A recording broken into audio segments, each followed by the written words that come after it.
నేను మీ అభినయ్ దర్శన్. దళిత క్రైస్తవులారా, ఆంధ్రప్రదేశ్ తెలంగాణ రెండు తెలుగు రాష్ట్రాల్లో ఉన్న ప్రతి క్రైస్తవుడికి చెప్తున్నాను, ఎవరైతే ఎస్సీలుగా దళితులుగా ఉన్నామో, నేను కూడా దళిత క్రైస్తవుణ్ణి, ఎస్సీ కమ్యూనిటీకి చెందిన వాడిని. నేను చెప్తున్నాను, ఈ బాధ ఏంటో నాకు తెలుసు.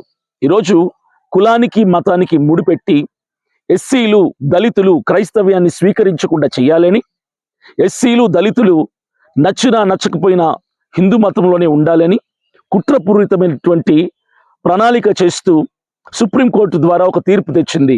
ఏమనంటే, దళితులు క్రైస్తవ్యాన్ని స్వీకరిస్తే, ఎస్సీలు క్రైస్తవ్యాన్ని స్వీకరిస్తే వాళ్ళ ఎస్సీ రిజర్వేషన్, ఎస్సీ హోదాని తీసేస్తామని మార్చ్ 24వ తారీఖున తీర్పు తెస్తే మనమందరం ఏం చేస్తున్నాం? చేతకాని దద్దమ్మల్లాగా, అసమర్థుల్లాగా, చవటల్లాగా, నోరు లేని వాళ్ళలాగా, మాకు చెవుడు మాకు నోరు లేదు, మేము మూగ వాళ్ళం అన్నట్టుగా ఎవరి పని వాళ్ళు చేసుకుంటున్నారే. మనకు కొంచెమైన రోషం ఉందా?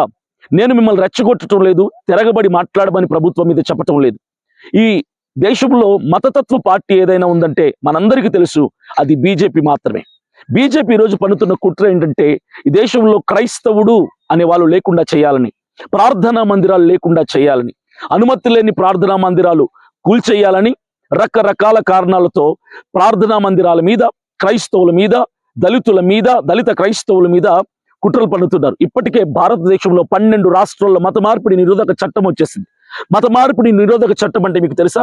బాప్తిజం తీసుకోకూడదు, దశంభాగాలు ఇవ్వకూడదు, కానుకలు ఇవ్వకూడదు, చర్చి పైన హారన్లు పెట్టకూడదు, కరపత్రాలు పంచకూడదు, బైబిల్స్ పంచకూడదు, ఇవేవి కూడా చేయకుండా ఉండాలి. ఆల్రెడీ భారతదేశంలో 12 రాష్ట్రాలు ఇది వచ్చేసింది. మన ఆంధ్ర, తెలంగాణ నెక్స్ట్ టార్గెట్ లో ఉన్నాయి. మన దళిత క్రైస్తవులందరూ ఏకం కావాలి. ఎస్సీ క్రైస్తవులు, బీసీ క్రైస్తవులు, ఓసీ క్రైస్తవులు అందరూ ఏకం కావాలి. ఈరోజు ప్రత్యేకంగా దళిత క్రైస్తవుల నుంచి నేను మాట చెప్తున్నాను, మనమందరం ఏకం అవుదాం. ఎందుకు?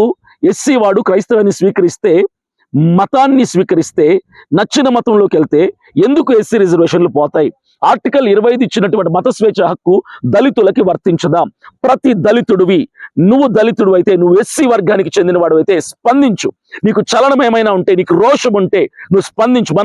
మనం ప్రభుత్వాన్ని భిక్షం అడగటం లేదు, మన హక్కుని మనం హక్కుగా అడుగుతున్నాం, బాధ్యతగా అడుగుతున్నాం. ఇది మన బాధ్యత, ఇది మన హక్కు. మనం దళితులం క్రైస్తవ్యాన్ని స్వీకరిస్తే ఎందుకు కులం మారిద్ది? తల్లి కడుపు నుంచి వచ్చిన కులం ఎలా మారిద్ది? మతాన్ని మార్చుకుంటే కులం మారదు. నేను ప్రతి నియోజకవర్గానికి, ప్రతి ఊరికి రాబోతున్నా, మీ అందరినీ చైతన్యపరుస్తా. మనమందరం ఏకతాటి మీద రావాలని నేను ప్రయత్నం చేస్తున్నా, పోరాటం చేస్తున్నా. కాబట్టి మీరందరూ కూడా కలవండి, చేయి కలుపుదాం, మన హక్కుని మనం పోరాడుకుందాం. దళిత క్రైస్తవులు ఎస్సీ రిజర్వేషన్ పోదు అని మనం నిరూపిద్దాం.